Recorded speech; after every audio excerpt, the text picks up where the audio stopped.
نحمده ونصلي ونسلم على رسوله الكريم اما بعد. ناظرین کرام، ایک غیر مقلد مدنی عالم صاحب کے ویڈیو دیکھنے کا اتفاق ہوا. اس میں انہوں نے عالم ربانی داعی اسلام حضرت مولانا طارق جمیل صاحب دامت برکاتہم العالیہ پر 3 اعتراضات کیے تھے. چونکہ اللہ رب العزت کا ارشاد عالی شان ہے ان جاءکم فاسق بنبأ فتبینوا، کہ اگر کوئی فاسق کوئی خبر لے کر کے آتا ہے تو تم ایسا کر لو کہ تحقیق کر لیا کرو، فاسق کی خبر کی تحقیق کر لیا کرو. تو ہم اس ارشاد خداوندی پر عمل کرتے ہوئے ان اعتراضات کی تحقیق آپ کے سامنے پیش کرنا چاہتے ہیں. چنانچہ اس مدنی عالم صاحب نے جو اعتراض کیے ان میں سے نمبر 1 اعتراض یہ ہے: حضرت محمد رسول اللہ صلی اللہ علیہ وسلم کی دعوت سیدنا جابر بن عبداللہ رضی اللہ تعالی عنہ نے ایک غزوے کے موقع پر دی. چونکہ حضور صلی اللہ علیہ وسلم ان کی طرح تھے نہیں کہ صرف اپنی فکر کرتے، بلکہ وہ اپنے اصحاب کی بھی فکر کرنے والے تھے. انہوں نے تمام صحابہ کرام کو اپنے ساتھ چلنے کی دعوت دی کہ چلو جابر کے یہاں. اب واقعہ یہ پیش آیا کہ حضرت جابر بن عبداللہ رضی اللہ تعالی عنہ نے چونکہ چند لوگوں کا کھانا بنوایا تھا اور یہاں تمام صحابہ کرام تشریف لے گئے. حضور صلی اللہ علیہ وسلم جب کھانا تناول فرما رہے تھے، کھا رہے تھے، اس وقت فرمایا ان ہڈیوں کو نہ توڑنا. آگے جو واقعہ نقل کیا حضرت مولانا طارق جمیل صاحب نے، اس واقعے کے متعلق اس مدنی عالم صاحب نے یہ کہا یہ اپنی طرف سے ایڈ اور اضافہ ہے. یہاں تک واقعہ کہ چند لوگوں کا کھانا زیادہ کو کافی ہو گیا، یہاں تک کا واقعہ یہ عالم صاحب بھی مانتے ہیں. چونکہ یہاں تک کا واقعہ بخاری اور مسلم میں ہے اور غیر مقلدیت کی پیداوار، ان کی ذہنی سطح، ان کی علمی سطح یہیں تک ہے کہ دین صرف اور صرف بخاری اور مسلم تک محدود اور منحصر ہے. یہاں تک کی جو بات انہیں سمجھ میں آئی کہ یہ بات بخاری میں ہے، مسلم میں ہے، تو انہوں نے سمجھا ہاں یہاں تک ٹھیک ہے. اس کے آگے مولانا طارق جمیل صاحب نے جو بات بیان کی، اس کو ایک مدنی عالم صاحب نے ایڈ اور اضافہ کہا ہے اور یہ کہا ہے یہ بات اپنی طرف سے بیان کر رہے ہیں. جبکہ پہلے ہم آپ کے سامنے وہ بات نقل کریں گے. وہ بات کیا تھی؟ حضور صلی اللہ علیہ وسلم نے فرمایا صحابہ کرام سے کہ ان ہڈیوں کو نہ توڑنا، ان ہڈیوں کو رہنے دو. پھر کھانے کے بعد ہڈیوں کو جمع کر کے حضور صلی اللہ علیہ وسلم نے دعا کی اور وہ بکرا جس کو کھایا گیا تھا پھر سے زندہ ہو گیا. چنانچہ جابر بن عبداللہ رضی اللہ عنہ خود فرماتے ہیں ہذہ شاتنا التی ذبحناها لرسول اللہ صلی اللہ علیہ وسلم، یہ وہی بکرا ہے جس کو ہم نے حضور صلی اللہ علیہ وسلم کے لیے ذبح کیا تھا. اس کو مدنی عالم صاحب ایڈ کہہ رہے ہیں، اضافہ کہہ رہے ہیں اور مولانا طارق جمیل صاحب پر حدیث گھڑنے کا نعوذ باللہ الزام لگا رہے ہیں. تو ہم نے جب تحقیق شروع کی تو ہم نے یہ پایا کہ اللہ اکبر، ہرگز یہ الزام مولانا طارق جمیل صاحب پر جو لگایا گیا تھا یہ صرف اور صرف ہٹ دھرمی بغض و عناد کا نتیجہ ہے. ورنہ یہ بات صرف اور صرف مولانا طارق جمیل صاحب ہی نقل نہیں کر رہے ہیں بلکہ اسلاف کرام اس کو نقل کرنے والے ہیں. چنانچہ امام ابن کثیر رحمۃ اللہ علیہ نے البدایہ والنہایہ جلد 6 صفحہ 120 پر اسی بات کو نقل کیا ہے کہ دعا کی اور بکرا زندہ ہوا. امام جلال الدین سیوطی رحمۃ اللہ علیہ نے الخصائص الکبریٰ جلد 2 صفحہ 105 پر نقل کیا ہے اور محمد بن یوسف الصالحی الشامی رحمۃ اللہ علیہ نے سبل الہدی والرشاد فی سیرت خیر العباد نامی کتاب کے جلد 10 صفحہ 14 پر نقل کیا ہے. ناظرین کرام، یہ بات جو مدنی عالم صاحب نے مولانا طارق جمیل صاحب کے متعلق کہی کہ اضافہ کیا ہے اور ایڈ کیا ہے، یہ صرف اس بنیاد پر کہی کہ یہ آگے کی باتیں انہوں نے بخاری اور مسلم میں نہیں پایا، تو بخاری اور مسلم میں نہ پا کر کے یہ سمجھ لیا کہ یہ باتیں کہیں اور ہوں گی ہی نہیں. تو انہیں اپنی جہالت کا اعتراف کرنا چاہیے تھا تو اعتراف نہ کر کے انہوں نے مولانا پر الزام لگا دیا، حالانکہ یہ دوسری کتابوں میں موجود ہے۔ اس جیسے موقع کے لیے پاک پیغمبر علیہ الصلوۃ والسلام کا ارشاد عالی شان ہے، من کان یؤمن باللہ والیوم الآخر فلیقل خیرا او لیصمت، کہ جو بندہ قیامت کے دن پر ایمان رکھتا ہے، اللہ پر ایمان رکھتا ہے، اسے یہ چاہیے کہ یا تو وہ بھلی بات بولے یا چپ رہے۔ چپ رہنا ایک نعمت ہے، اگر وہ چپ رہا ہوتا تو آج اس کی جہالت میڈیا کے سامنے ایک طالب علم ظاہر نہ کرتا۔ تو خلاصہ یہ نکلا ہماری بات کا کہ اعتراض نمبر 1 انہوں نے یہ کیا کہ حدیث جابر میں مولانا طارق جمیل صاحب نے اپنی طرف سے اضافہ کیا ہے، لیکن حقیقت حال یہ ہے کہ یہ اضافہ نعوذ باللہ اضافہ نہیں ہے، بلکہ یہ بات محدثین کرام نے اور اسلاف امت میں اپنی کتابوں میں ذکر کی ہے، جیسا کہ امام جلال الدین سیوطی ہو گئے اور اسی طریقے سے ابن کثیر رحمۃ اللہ علیہ ہو گئے، محمد بن یوسف الصالحی الشامی ہو گئے۔ نمبر 2، انہوں نے نمبر 2 کا ایک اعتراض کیا۔ واقعہ یہ پیش آیا تھا کہ مولانا طارق جمیل صاحب کو حج یا عمرے کے لیے شہر مقدس جانا پڑا۔ ان کے دل میں یہ خواہش آئی کہ میں سیدہ آمینہ کی قبر پر جاؤں۔ سیدہ آمینہ کی قبر پر جاتے وقت واقعہ یہ پیش آیا تھا کہ چونکہ وہاں جانے کا جو راستہ ہے بہت دشوار گزار ہے، مولانا کے خادم نے ایک بدو سے کہا کہ یہ مولانا طارق جمیل صاحب ہیں اور سیدہ آمینہ کی قبر پر جانا چاہتے ہیں۔ بدو نے کہا آپ مولانا طارق جمیل صاحب ہیں؟ راستہ تو بہت دشوار گزار ہے، لیکن چونکہ آپ مولانا طارق جمیل صاحب ہیں اس لیے میں آپ کو ضرور لے کے جاؤں گا۔ اور وہ بدو مولانا سے چمٹ گیا۔ وہ مدنی عالم صاحب اس چمٹنے پر تبصرہ کر رہے ہیں اور ان کا طرز بیان یہ بتا رہا ہے کہ مدنی عالم صاحب کو بہت دکھ ہے۔ کس بات سے؟ اس بات سے دکھ ہے کہ ایک بدو جس نے آج تک مولانا کو دیکھا نہیں تھا اتنے پیار اور محبت کے ساتھ اور ایمانی جذبات کے ساتھ کس طرح مل رہا ہے۔ تو دوستو، ان کو اس بات پر نالا نہیں ہونا چاہیے، انہیں اس بات سے تکلیف محسوس نہیں کرنا چاہیے، کیونکہ حضور صلی اللہ علیہ وسلم نے ارشاد فرمایا کہ جب کسی بندے سے اللہ رب العزت محبت کرتے ہیں، جب وہ بندہ اللہ کا محبوب ہو جاتا ہے تو اللہ رب العزت حضرت جبرائیل علیہ الصلوۃ والسلام کو بلاتے ہیں اور فرماتے ہیں جبرائیل میں اس بندے سے محبت کرتا ہوں۔ اذا احب اللہ عبدا نادى جبرائیل انی قد احببت فلانا، کہ جب اللہ کسی بندے سے محبت کرتے ہیں حضرت جبرائیل علیہ السلام کو بلا کر فرماتے ہیں میں فلاں بندے سے محبت کرتا ہوں، فاحبہ، اے جبرائیل تم بھی اس سے محبت کرو۔ پھر آسمان کے فرشتوں میں یہ ندا لگا دی جاتی ہے کہ یہ اللہ کا محبوب ہے، تم لوگ بھی محبت کرو، حتیٰ کہ یہاں تک بات پہنچتی ہے ثم تنزل له المحبۃ فی اہل الارض، پھر اس بندے کے لیے محبت پوری زمین میں بکھیر دی جاتی ہے۔ اب زمین میں رہنے والا، دنیا میں رہنے والا ہر کوئی اس سے محبت اور پیار کا برتاؤ کرتا ہے۔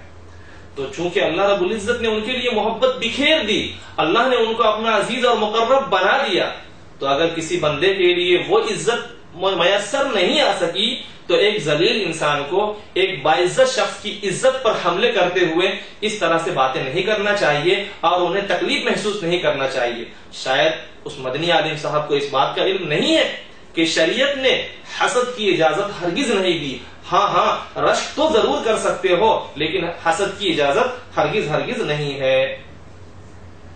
اب اصل بات یہ ہے کہ اس مدنی عالم صاحب نے مولانا طارق جمیل صاحب کی بات پر جو اصل اعتراض کیا وہ یہ ہے۔ حضرت مولانا طارق جمیل صاحب دامت برکاتہم العالیہ فرماتے ہیں جب میں سیدہ آمینہ کی قبر پر گیا تو مجھے وہ کیفیت طاری ہوئی، وہ کیفیت نصیب ہوئی جو کیفیت خانہ کعبہ میں بھی نصیب نہیں۔ اس کیفیت کے متعلق مدنی عالم صاحب کا تبصرہ سنیے۔ مدنی عالم صاحب فرماتے ہیں یہ دیکھو قبر پرستی کی دعوت، کہ جو کیفیت خانہ کعبہ میں نصیب نہیں وہ کیفیت سیدہ آمینہ کی قبر پر نصیب ہے۔ یہ قبر پرستی کی دعوت ہے بقول مدنی عالم صاحب۔ ناظرین کرام، انصاف کے ساتھ آپ خود فیصلہ کریں۔ مولانا طارق جمیل صاحب کے کتنے بیانات آپ نے سنے ہیں جس میں انہوں نے کہا ہو چلو قبر کی طرف، چلو چادر چڑھانے۔ اللہ اکبر! انسان کسی کے محبت میں کبھی اندھا اور بہرا ہو جاتا ہے تو بے شک یہ مدنی عالم صاحب اپنے فرقے کی محبت میں اندھے اور بہرے ہو گئے ہیں، اور داعی اسلام، مبلغ اسلام، عالم ربانی حضرت مولانا طارق جمیل صاحب دامت برکاتہم العالیہ سے بغض و عناد میں اندھے اور بہرے ہو گئے ہیں، جس کی وجہ سے انہوں نے اس طرح کی بات کی اور اعتراض کیے۔ اب کیا واقعتاً اگر ایک بندے کو پاک پیغمبر علیہ الصلوۃ والسلام کی والدہ کی قبر پر ایک کیفیت نصیب ہو رہی ہے تو یہ قبر پرستی کی دعوت ہے؟ ایک حدیث ملاحظہ ہو، اس کے بعد مدنی عالم صاحب سے ہمارا مطالبہ ہوگا کہ بالکل ایک صحابی رسول کو اسی طرح کی کیفیت نصیب ہو رہی ہے اور عام قبروں پر نصیب ہو رہی ہے۔ یہاں تو مولانا طارق جمیل صاحب کو خاص قبر پر نصیب ہو رہی ہے، اس بندے کو جو عثمان غنی رضی اللہ تعالی عنہ صحابی رسول ہے ان کو عام قبروں پر یہ کیفیت نصیب ہو رہی ہے۔ حدیث ہے حضرت عثمان غنی رضی اللہ تعالی عنہ جب کسی قبر پر کھڑے ہوتے تو وہ اتنا روتے کہ داڑھی مبارک آنسوؤں سے تر ہو جایا کرتی تھی۔ ان سے کہا جاتا کہ آپ کے سامنے جنت کا ذکر ہوتا ہے پھر بھی آپ اس طرح نہیں روتے، جہنم کا تذکرہ ہوتا ہے پھر بھی آخر آپ کی وہ کیفیت کیوں نہیں بنتی؟ تو دوستو، عثمان غنی رضی اللہ تعالی عنہ ہیں، ان کو عام قبروں پر جب قبرستان سے گزر رہے ہیں، کوئی بھی قبرستان ہو،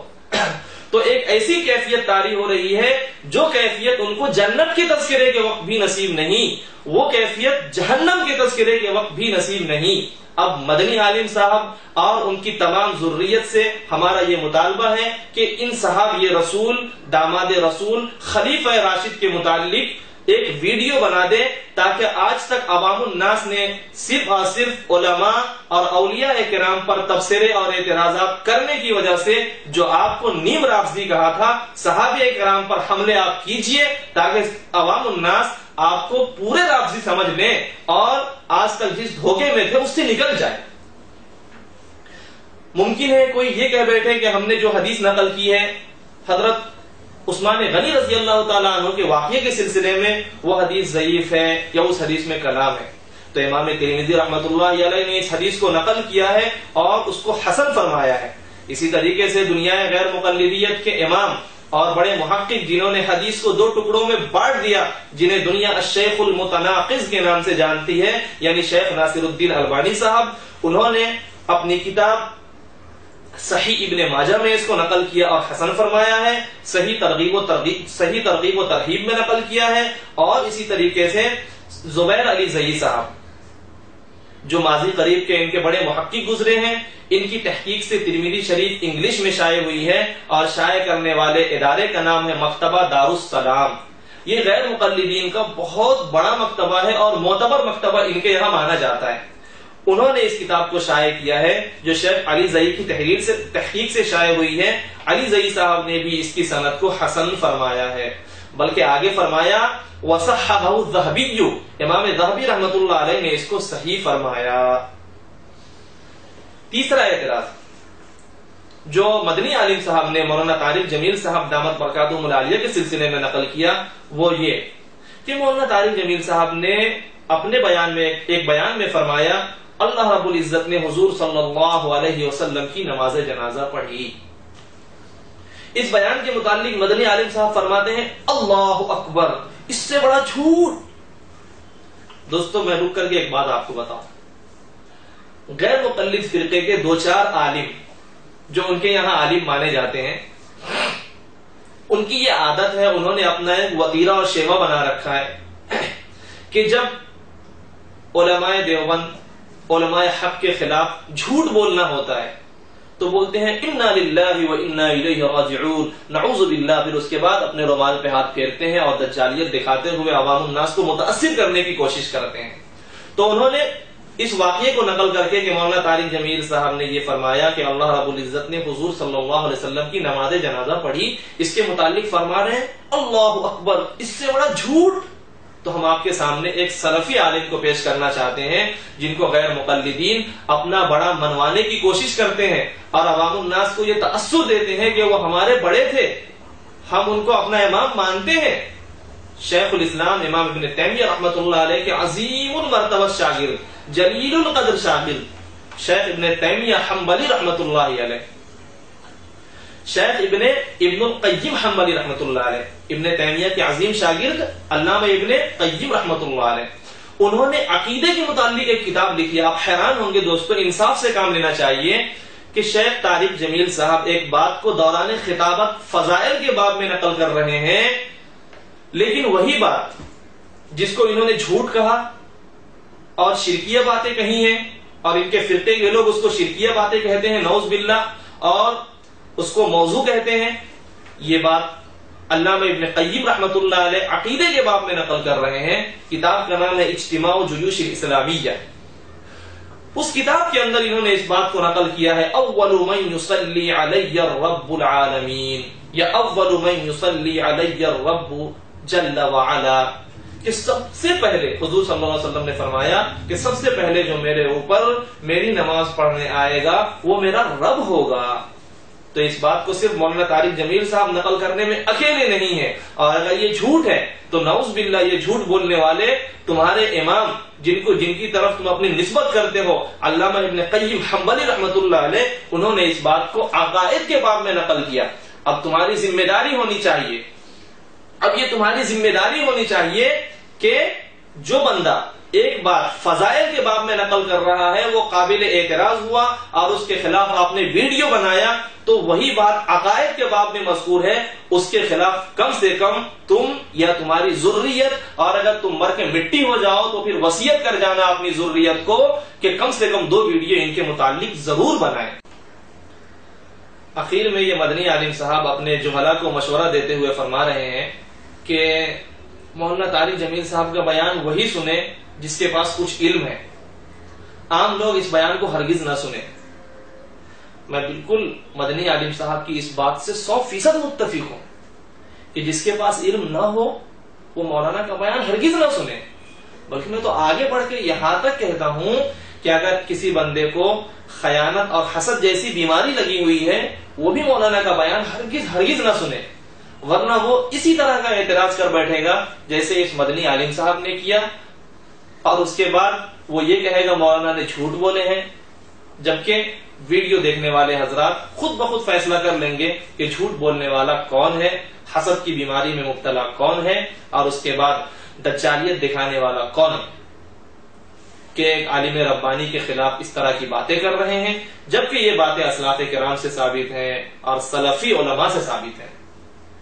پھر انہوں نے اخیر میں ایک بات فرمائی ہے کہ سچ بات اگر شیطان کہے تو بھی لے لینا چاہیے، جیسا کہ آیت الکرسی. تو دوستو شیطانی الہامات انہیں مبارک ہو جو شیطانوں کے جمگھٹے میں بیٹھتا ہو، چاہے وہ اپنی نسبت شہر مقدس کی طرف کرے، چاہے وہ اپنا لباس اسلامی لباس ظاہر کرے، بلکہ اسلامی لباس پہن کر کے، عربی جبہ پہن کر، عربی رومال لگا کر ہی وہ باتیں کیوں نہ کرے، لیکن اگر وہ شیطانی جھمگٹے میں رہتا ہے، شیطانی الہامات پر چلتا ہے، شیطانی اشارے پر چلتا ہے، تو یہ اشارات انہیں مبارک ہو. ہم آپ کے سامنے وضاحت کے ساتھ یہ بتا دینا چاہتے ہیں کہ آیت الکرسی جو ہم لیتے ہیں وہ شیطان کے کہنے کی وجہ سے نہیں، ہرگز نہیں، بلکہ اس وجہ سے لیتے ہیں کہ اس پر پاک پیغمبر علیہ الصلوۃ والسلام کی تقریر موجود ہے، تو تقریر نبوی کی وجہ سے لیتے ہیں. شیطانی الہام انہیں مبارک ہو، اور ارشاد عالی شان پاک پیغمبر علیہ الصلوۃ والسلام کا ارشاد اور ان کا فرمان عالی شان اہل سنت والجماعت کو مبارک ہو. اللہ رب العزت